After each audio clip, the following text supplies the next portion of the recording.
नमस्कार, मैं रवि त्रिपाठी, सहायक आचार्य बीएड विभाग, साकेत गर्ल्स पीजी कॉलेज दहला प्रतापगढ़। आप सभी का साकेत ऑनलाइन क्लास में स्वागत एवं अभिनंदन करता हूँ। जैसा कि आज हम लोग एक महत्वपूर्ण प्रकरण अभिप्रेरणा या मोटिवेशन के बारे में अध्ययन करेंगे। यह प्रकरण परीक्षा की दृष्टि से बहुत ही महत्वपूर्ण है। न केवल विश्वविद्यालय की जो मुख्य परीक्षा आयोजित होती है बीएड छात्र छात्राओं हेतु, उसके लिए अपितु जो एक दिनी परीक्षाएं होती हैं, मसलन सी-टेट, यूपी-टेट या जो अदर स्टेट में शैक्षिक अभियोग्यता संबंधी परीक्षाएं होती हैं, उनमें भी मोटिवेशन टॉपिक से प्रश्न निरंतर पूछे जाते हैं या पूछे जाते रहे हैं। काफ़ी अधिक प्रोबेबिलिटी होती है कि यहाँ से प्रश्न पुटअप किया जाए। इवन टीजीटी, पीजीटी की जो परीक्षाएं होती हैं और जहाँ शिक्षा शास्त्र विषय से जुड़ करके कोई टॉपिक होता है या वहाँ अभिप्रेरणा टॉपिक रहता है, वहाँ भी इससे प्रश्न पूछे जाने की संभावना प्रबल रहती है। यूजीसी नेट के एग्जाम में भी जो प्रथम प्रश्न पत्र होता है, वहाँ भी कभी कभी अभिप्रेरणा से प्रश्न पूछ लिए जाते हैं। और इस तरह से मेरे कहने का अभिप्राय यह है कि यह प्रकरण सर्वथा पठनीय है, महत्वपूर्ण है और इसके बारे में एक भावी शिक्षक और शिक्षिका को अनिवार्यतः जानकारी होनी चाहिए। अभिप्रेरणा संबंधी तमाम तथ्यों, बिंदुओं, अभिमतों से उन्हें अवगत होना चाहिए, जिससे कि जब वह भविष्य में शिक्षक शिक्षिका के रूप में व्यवहारिक ढंग से कक्षा कक्ष में शिक्षण कार्य प्रारंभ करें, तो अपने छात्र छात्राओं को अभिप्रेरित कर उन्हें ज़्यादा से ज़्यादा अधिगम करा सकें, ज़्यादा से ज़्यादा विषय वस्तु को सिखा सकें, उनका ज़्यादा से ज़्यादा चतुर्दिक विकास कर सकें। इन्हीं सब संदर्भों को ध्यान में रखते हुए आज हम अपना यह महत्वपूर्ण प्रकरण प्रारंभ करते हैं और इसमें सबसे पहले यह जानने का प्रयास करेंगे कि अभिप्रेरणा वास्तव में होती क्या है या अभिप्रेरणा किसे कहते हैं। इसकी मीनिंग को समझने का प्रयास किया जाएगा। अर्थ अगर ध्यान से देखें तो यहाँ अभिप्रेरणा लिखा हुआ है और इसके अर्थ को समझने के लिए हमें आंग्ल भाषा का सहारा लेना पड़ेगा। अभिप्रेरणा को आंग्ल भाषा में मोटिवेशन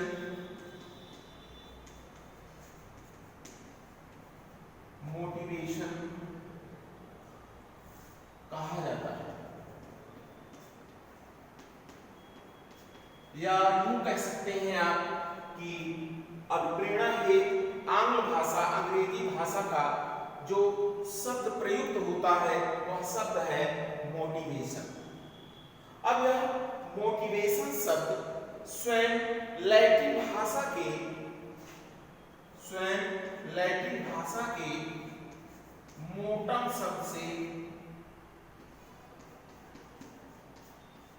से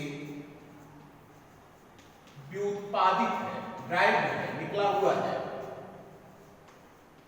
ठीक है, जैसे भाई हिंदी भाषा के अधिकांश शब्द अगर आप देखें तो कहीं न कहीं संस्कृत भाषा से ड्राइव्ड है, यद्यपि अन्य भाषाओं के शब्द भी हिंदी भाषा में मिलते हैं, लेकिन प्रमुखतया या जिनकी प्रमुखता है वह संस्कृत भाषा ही है।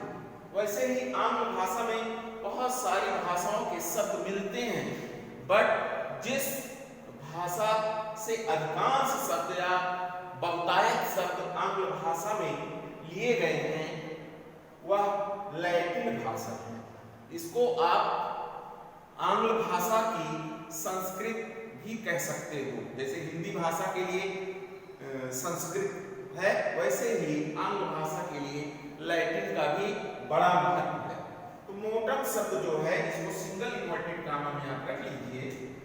मोटम शब्द लैटिन भाषा का शब्द, इसे आप ध्यान में रखिएगा, क्योंकि यहां से कई बार प्रश्न पूछा जा चुका है।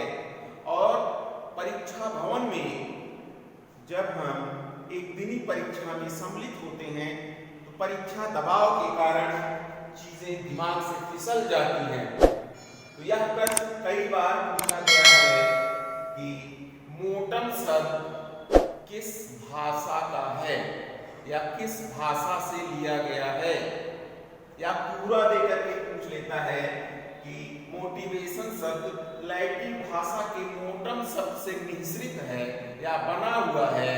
यह बताइए कि मोटम शब्द किस भाषा का शब्द है। तो आपको यहाँ अनिवार्यतः ध्यान देने की जरूरत है। ये चीज तथ्य परक है, ये फैक्ट है या महत्वपूर्ण, कि आपको याद भी रहना चाहिए कि मोटिवेशन शब्द लैटिन भाषा के मोटम शब्द से निकला हुआ है, बना हुआ है, जिसका अभिप्राय होता है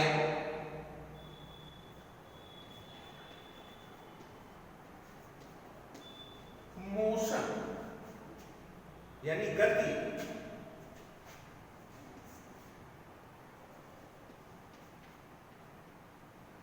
मूव, मोशन, मूव और मोटर। मोटम शब्द का अभिप्राय क्या होता है? मोशन। मोशन का मतलब होता है गति। गति तो आप जानते ही। मूव, मूव का मतलब होता है घुमाव, और मोटर का मतलब होता है जो है चालन या चलन, जो भी आप कह सकें, जो चलता है। इसको हिंदी में भी हमने बता दिया। मोशन गति, मूव घुमाव, मोटर चलन या चालन भी इसको आप कह सकते हैं। चालन ज्यादा उपयुक्त लग रहा है। अब इसको एक बार पुनः हम समझ लेते हैं। अभिप्रेरणा, मोटिवेशन शब्द आंग्ल भाषा का शब्द है, जो लैटिन भाषा के मोटम शब्द से व्युत्पादित है। यहां आप चाहें तो आगे बढ़ा लीजिए। लैटिन भाषा के मोटम शब्द से व्युत्पादित है। मोटम का अर्थ क्या होता है? मोशन, मूव या मोटर। अगर इसको आप निष्कर्षतः देखना चाहिए तो इन तीनों शब्दों से एक ही अर्थ ध्वनित होता है कि कहीं न कहीं मोटम का शब्द गति से है। गति से है, क्योंकि गति घुमाव में भी निहित है और गति चालन में भी निहित है। कहने का मतलब गति या गतिशीलता से है। आपको यह भी पता होगा, लर्निंग में हमने आपको बताया था कि जो अधिगम होता है, अधिगम वास्तव में व्यवहार में होने वाले परिवर्तन या परिमार्जन, सुधार या विकास से उसका अभिप्राय लिया जाता है मूलतः। अब एक महत्वपूर्ण बिंदु होता है व्यवहार। अब व्यवहार की उत्पत्ति कैसे होती है? व्यक्ति व्यवहार करने के लिए क्यों प्रेरित होता है या व्यवहार क्यों करता है? तो एक क्यों का प्रश्न महत्वपूर्ण होता है मोटिवेशन या प्रेरणा के क्षेत्र में। अब व्यक्ति क्यों व्यवहार करता है, तो यहाँ पर सीधे सीधे हम व्यवहारवादी जो संप्रदाय है मनोविज्ञान का, उसका आश्रय ले सकते हैं। अगर व्यवहार के बारे में आपको मैक्सिमम चीजों की जानकारी हासिल करना है, आपको मनोविज्ञान की एक शाखा है व्यवहारवाद, जिसके जनक वाटसन माने जाते हैं, आप उस व्यवहारवादी संप्रदाय का अध्ययन करेंगे। तो व्यवहारवाद इस मूलभूत मान्यता पर आधारित है कि कोई भी व्यवहार उत्तेजना के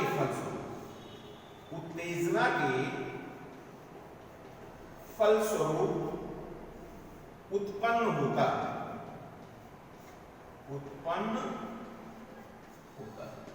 कहने का मतलब यह है कि व्यवहार के जन्म का जो उत्तरदायी कारक है वह है उत्तेजना। उत्तेजना ही व्यवहार को जन्म देती है।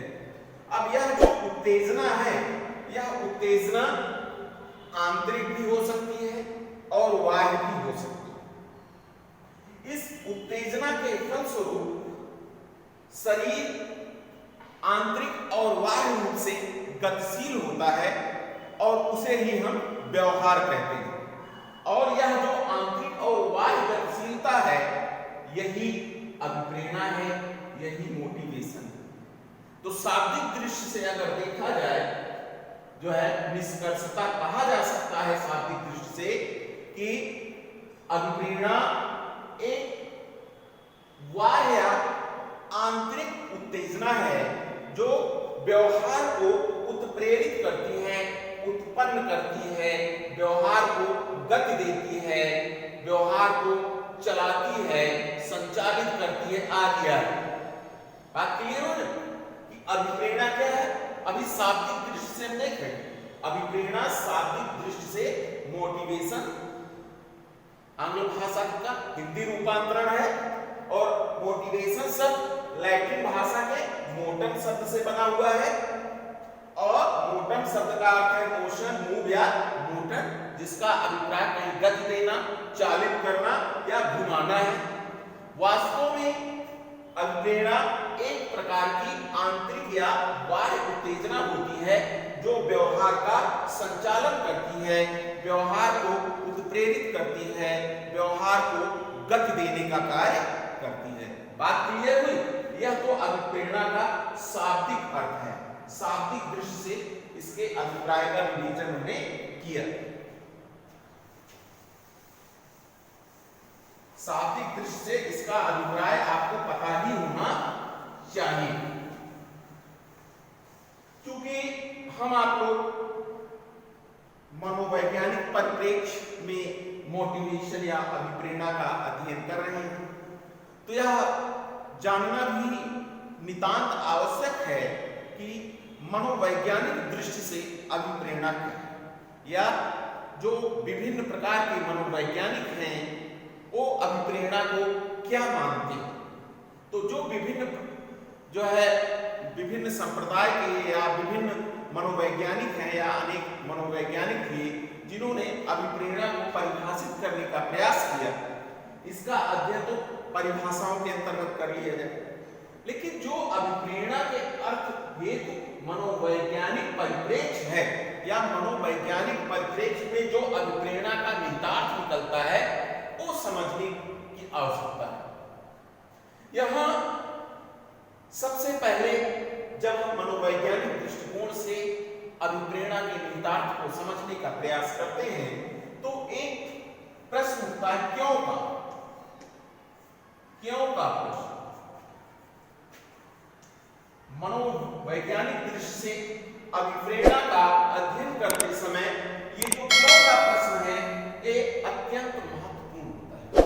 आखिर हम कोई कार्य क्यों करते हैं, कोई व्यवहार क्यों करते हैं, हम क्यों पढ़ते हैं, हम क्यों पढ़ाते हैं, हम क्यों खाते हैं, हम क्यों प्रेम करते हैं, हम क्यों ईर्ष्या करते हैं, यानी क्यों का प्रश्न जो होता है, यही क्यों का जो उत्तर है, यानी क्यों के प्रश्न का जो उत्तर है, वही मनोवैज्ञानिक दृष्टि से अभिप्रेरणा के अर्थ को समझा देता है, बता देता है। तो अगर आप इस क्यों के प्रश्न का उत्तर खोजें तो आप देखेंगे कि हम कोई कार्य इसलिए करते हैं क्योंकि हमें एक आंतरिक उत्तेजना ऐसा करने के लिए उकसाती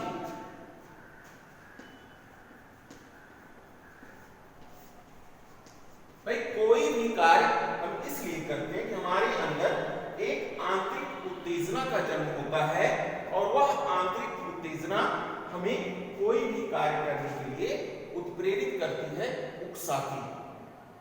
यही मनोवैज्ञानिक दृष्टि से अभिप्रेरणा का अर्थ, अर्थात जो मनोविज्ञान है, साइकोलॉजी है, वह अभिप्रेरणा को एक आंतरिक गति मानता है, एक इंटरनल मोशन के रूप में स्वीकार करता है।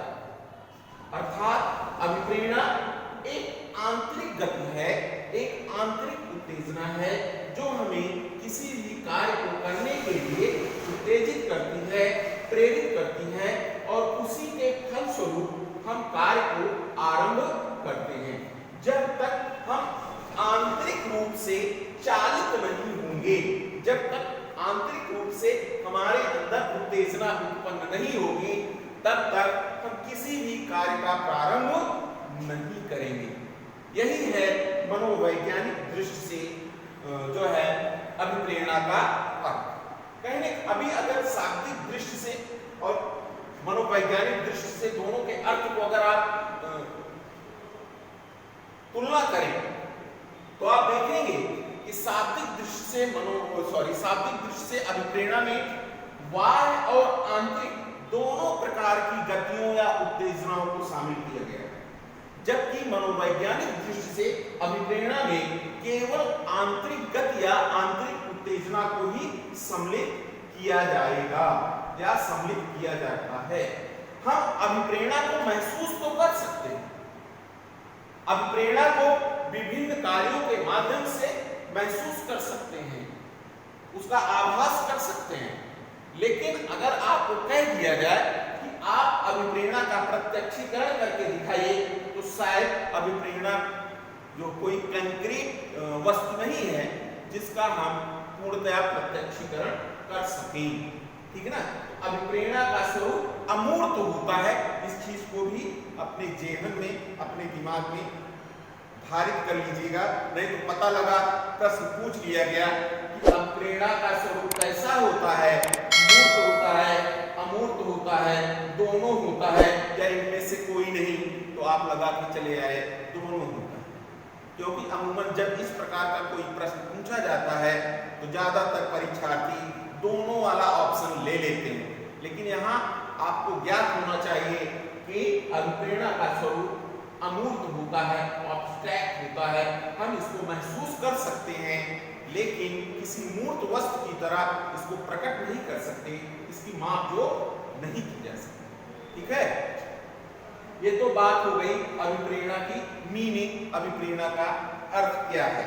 अब आगे बढ़ते हैं, अब समझते हैं कि अर्थ आप लोग जरूर समझ में आ गया होगा, थोड़ा बहुत पृष्ठभूमि अर्थ को लेकर के आपके मनोमस्तिष्क में जरूर तैयार हुई होगी और उसी पृष्ठभूमि के आधार पर ही आप अभिप्रेरणा को पढ़ने का प्रयास करिएगा।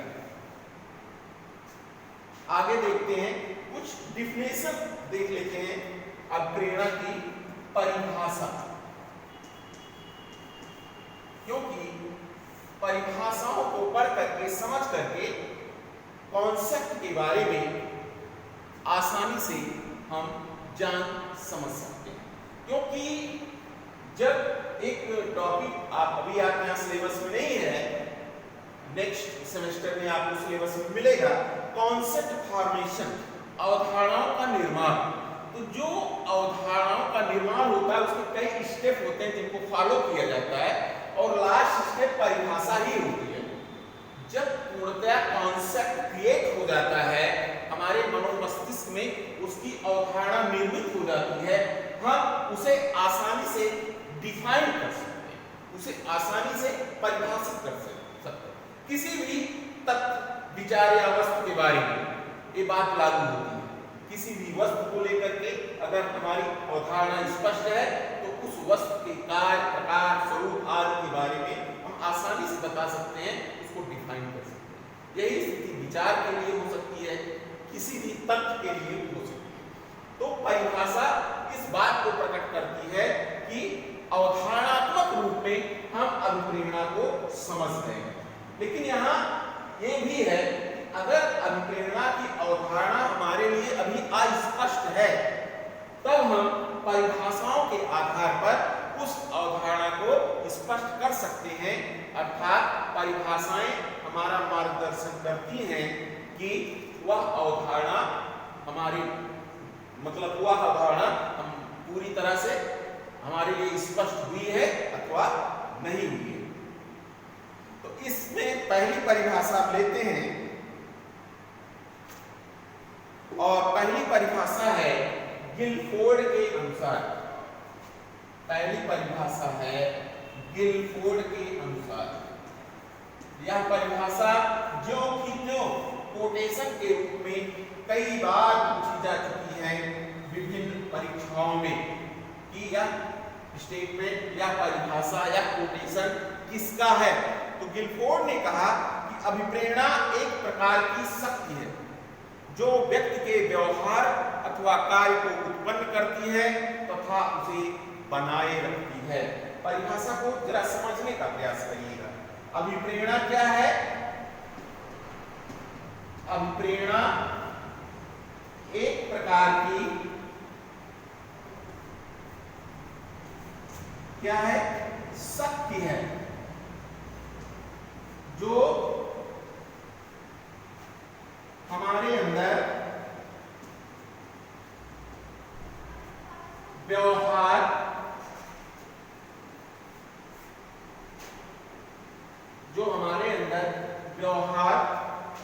अथवा क्रिया को जन्म देने तथा उसे बनाए रखने का कार्य करती है। अब एक इस परिभाषा से जो एक महत्वपूर्ण फैक्ट लोगों को पता चल रहा है वह यह है कि अभिप्रेरणा का जो अध्ययन होता है, कभी कभी यहां से भी प्रश्न पूछा जाता है कि अभिप्रेरणा का अध्ययन मनोविज्ञान की किस शाखा के अंतर्गत किया जाता है। तो अभिप्रेरणा का अध्ययन किस शाखा के अंतर्गत किया जाता है? शक्ति मनोविज्ञान के अंदर, शक्ति मनोविज्ञान के अंदर किया जाता है। ध्यान रखिएगा, क्यों? क्योंकि अभिप्रेरणा एक प्रकार की शक्ति है और यह शक्ति क्या करती है? हमारे अंदर व्यवहार को जन्म देती है, क्रियाओं करने या कार्य करने या प्रक्रिया को जन्म देती है, क्रिया को जन्म देती है और उसे बनाए रखने का कार्य करती है ना। ठीक है, ना केवल हमारे अंदर व्यवहार अथवा क्रिया को जन्म देती है अपितु उसे निरंतरता भी किससे मिलती है? अभिप्रेरणा से मिलती है। तो यह परिभाषा आप अक्षरशः याद कर लीजिएगा, नोट कर लीजिएगा। ठीक है, अगली परिभाषा की ओर बढ़ते हैं।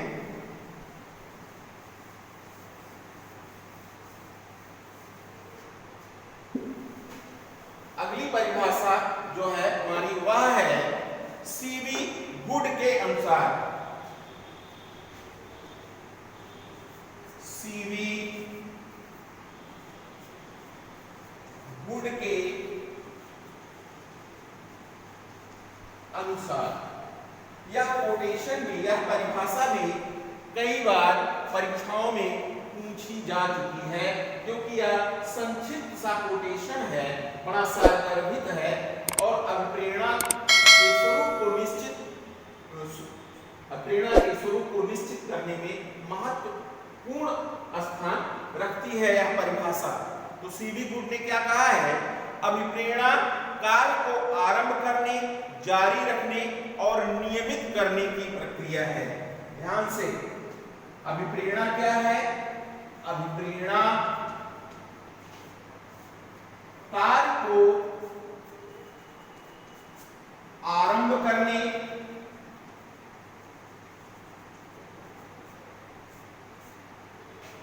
जारी रखने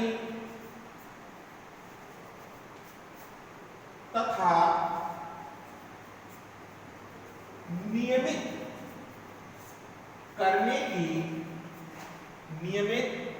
करने की प्रक्रिया है।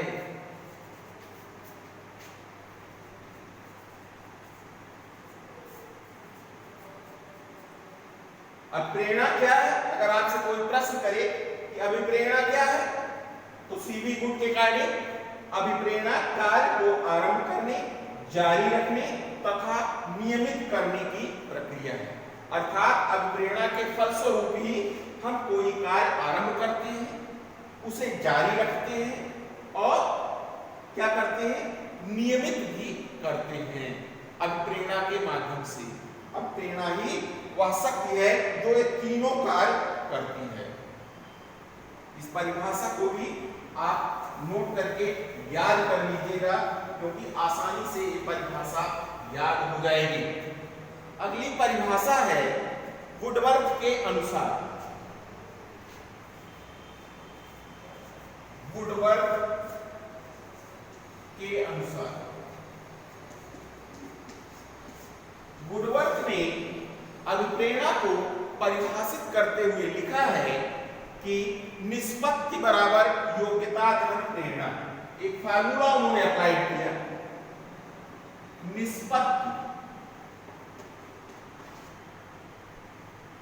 निष्पत्ति बराबर योग्यता धन प्रेरणा। योग्यता धन प्रेरणा।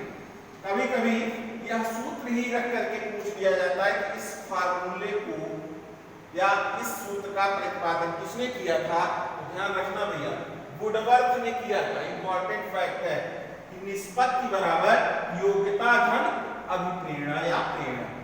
निष्पत्ति का मतलब क्या? निष्पत्ति को अंग्रेजी में अचीवमेंट कहा जाता है, उपलब्धि। हम जो भी उपलब्धि अर्जित करते हैं, हमारी जो भी अचीवमेंट होती है, उस अचीवमेंट के लिए दो कारक महत्वपूर्ण होते हैं। एक तो योग्यता, अर्थात उस कार्य को करने की या किसी कार्य विशेष को करने की एबिलिटी हमारे अंदर है कि नहीं। हमारे अंदर अब भाई योग्यताएं कई हो सकती हैं। बुद्धि क्या है? एक प्रकार की योग्यता है। अगर हमारे अंदर बुद्धि नहीं है तो क्या हम बौद्धिक कार्य कर सकते हैं? नहीं कर सकते।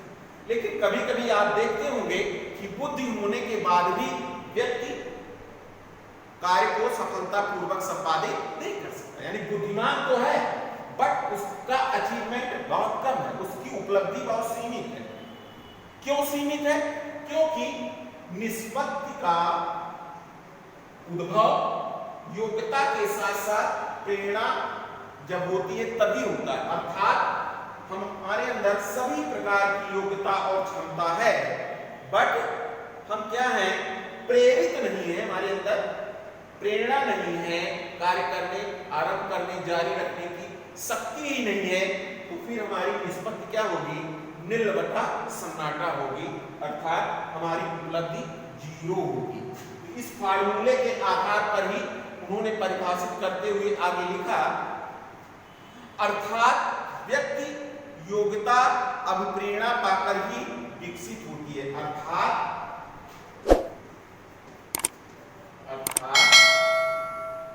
व्यक्ति की योग्यता अभिप्रेरणा पाकर ही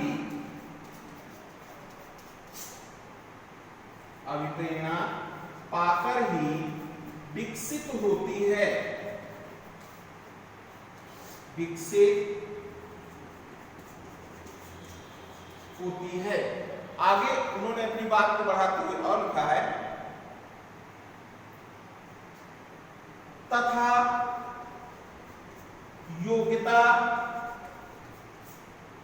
और योग्यता और प्रेरणा के युग्मन से निष्पत्ति की उत्पत्ति होती है। उपलब्धि निष्पत्ति की उत्पत्ति होती है। तो वुडवर्थ ने क्या कहा? वुडवर्थ ने पहले तो एक फार्मूला दिया कि निष्पत्ति बराबर योग्यता धन प्रेरणा। फिर उन्होंने कहा कि हमारे अंदर जो योग्यता होती है, जो अभिक्षमता होती है, उसका विकास प्रेरणा के फलस्वरूप होता है। वह प्रेरणा ही है जिसको पाकर योग्यता विकसित होती है। योग्यता और प्रेरणा के युग्मन जोड़ के फलस्वरूप निष्पत्ति या उपलब्धि की रचना होती है। अर्थात जो भी हमारा अचीवमेंट होता है वो किसकी बदौलत होता है? योग्यता और अभिप्रेरणा के जोड़ की बदौलत होता है। तो इस परिभाषा को भी आप जरूर ध्यान में रखिएगा।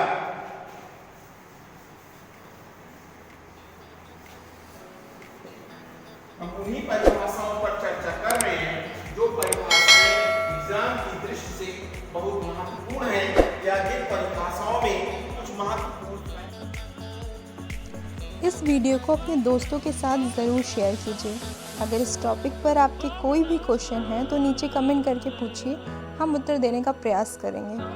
और अगर आपने अभी तक हमारे चैनल को सब्सक्राइब नहीं किया है तो तुरंत सब्सक्राइब करिए, साथ ही बेल आइकन पर क्लिक करें ताकि आगे आने वाले सभी वीडियो आप तक पहुंचते रहें और आप हमसे यूं ही जुड़ते रहें।